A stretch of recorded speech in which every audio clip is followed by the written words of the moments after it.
حفاظ على وزنك وعلى شكلك وعلى لياقتك البدنيه. مش تفضل تعمل رجيم طول عمرك. سيب بقى الرجيم شهرين ثلاثه هتبقى 120 و130 كيلو.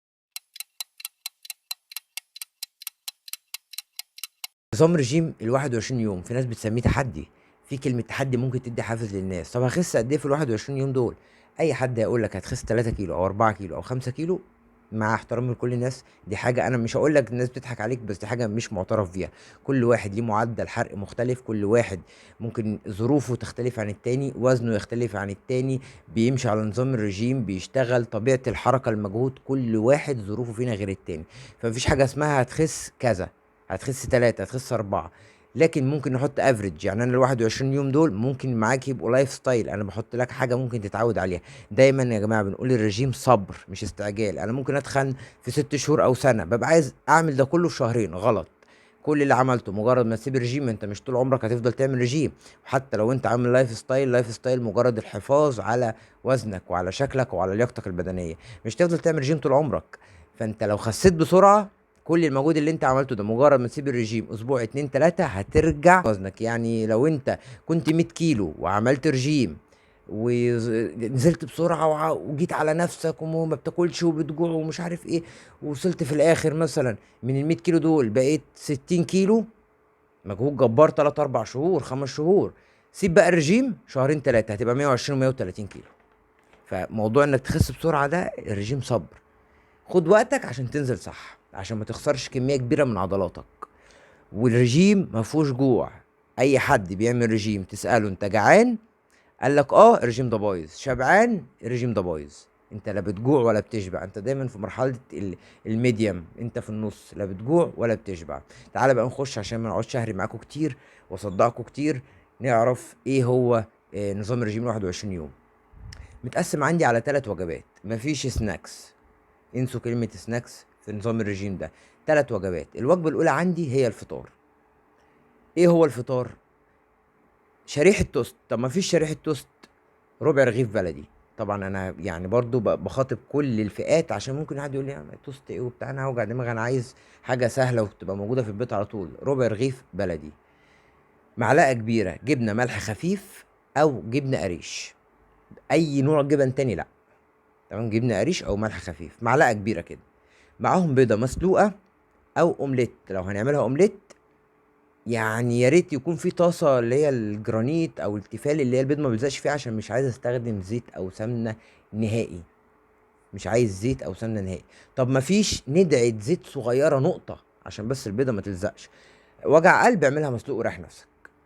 تمام. معاهم هو خيارايه وطماطمايه. اللي هي وجبه الغدا عندي. هنقسم الغدا 3 اطباق. 3 اطباق عندك: طبق كربوهيدرات، طبق بروتين، طبق فيتامينات والياف وكل الحاجات دي. اللي هو ايه؟ يعني طبق فيه رز او مكرونه. الكميه قد ايه؟ 5 معالق، 5 معالق كبار، مش مليانين ومش ناقصين. تمام. مش هنتكلم بالجرامات عشان في ناس مش عارفه الجرامات. الطبق بتاع البروتين عندك عدس، فول، بيض تاني، سمك، لحمه، فراخ، تونه، اي بروتين. ومش شرط يكون حيواني، لان طبعا احنا عارفين برضو اسعار الحاجه دلوقتي بقت عاليه قوي. مش هقول لك كل يوم كل لحمه وكل فراخ وكل سمك. ممكن استبدل بالبروتين الحيواني بالنباتي.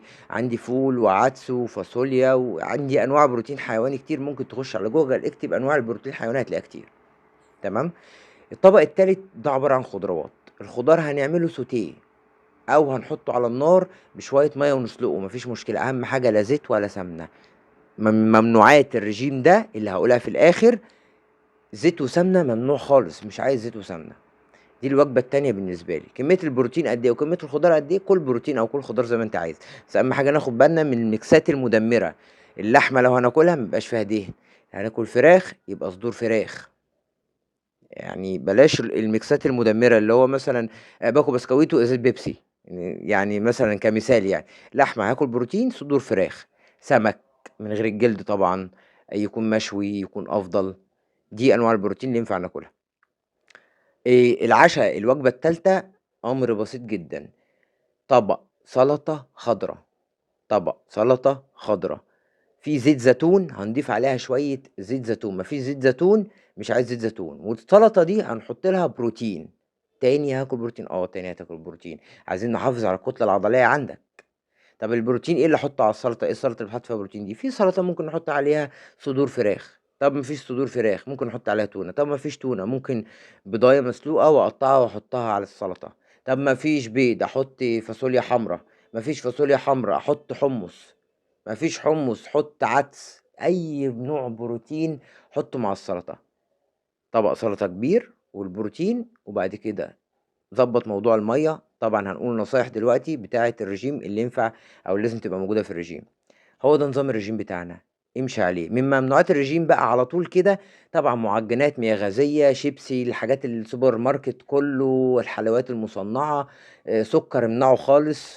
مش عايز سكر نهائي. ولو انت بتعرفش تشرب المشاريب من غير سكر، ممكن تستخدم سكر دايت، يستحسن يكون ستيفيا. تمام. بالنسبة للمشروبات، شاي وقهوة ونسكافيه والكلام ده كله، هتشرب أي حاجة من غير لبن. طب أنا كيف شاي بلبن أو كيف قهوة فرنساوي أو كيف نسكافيه، هتستخدم لبن، استخدمه نص دسم أو خالي الدسم. لبن كامل الدسم بلاش. واشرب بقى مشاريب زي ما انت عايز.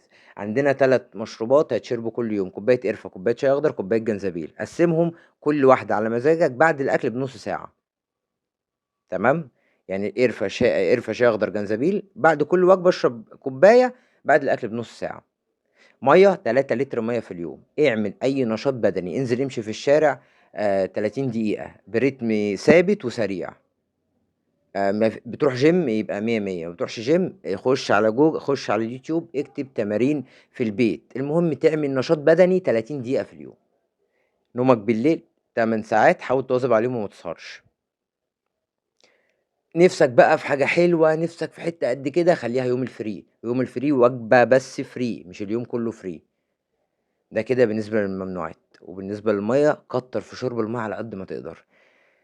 قُل لي في التعليقات وزنك كام دلوقتي، وبعد ما تعمل اللي أنا باقول لك عليه بالضبط وزنك هيبقى كام، وتابع معايا كويس. وأي نصيحة أو أي حاجة محتاجها، عايزين نعمل نظام رجيم لحد معيّن، جسم معيّن، اكتبوا لي في التعليقات تحت وأنا بارُد على التعليقات.